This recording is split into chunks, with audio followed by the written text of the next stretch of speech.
क्यों लगता है कमला में भूतों का मेला? विश्वास या अंधविश्वास?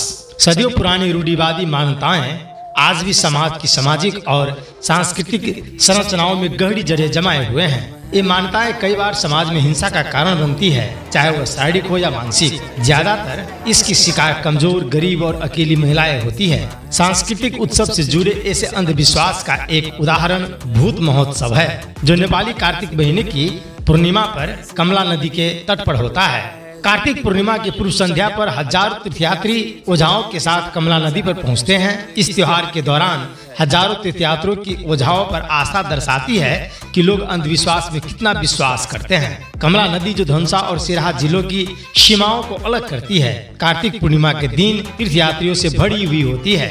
इस लोकप्रिय धारणा के साथ कि कमला नदी में स्नान करने के बाद वो धामी झांकड़ी बन जाएगा और भूत मेले में भक्त उमड़ पड़ते हैं। पाप की क्षय, धर्म की जय, है भगत काली रागो बनी। इसी तरह कमला नदी में धामी झांकड़ी, मृदंग, मादल, झायल और ढोल पिपी जैसे बाजों की झील में शपथ लेने आते हैं। कमला नदी के तट पर हर साल कार्तिक पूर्णिमा पर एक अनोखा भूत मेला लगता है। धनुषा के साथ साथ सिराहा, सप्तरी, महोत्तरी, उदयपुर और सीमावर्ती भारत के मधुबनी, दरभंगा, समस्तीपुर, जयनगर सहित अन्य स्थानों से बड़ी संख्या में लोग स्नान करने आते हैं। भूत मेला में स्नान करने के बाद जब भक्त घर आते हैं तो वे कमला नदी और गंगा से शुद्ध जल अपने घर ले जाते हैं। मूल धामी द्वारा मंत्र पूरा करने के बाद धामी बनने की प्रक्रिया पूरी हो जाती है। वैसे तो मिथिलांचल में लोग तंत्र विद्या में सदियों से आस्था रखते हैं। पीली धोती और साड़ी पहने एक नई प्रशिक्षु धामी झंकड़ी हाथ में जलती हुई आग और बेत की छड़ी लेकर मिट्टी का ढक्कन बर्तन घुमाती है और जोर जोर से चिल्लाती है।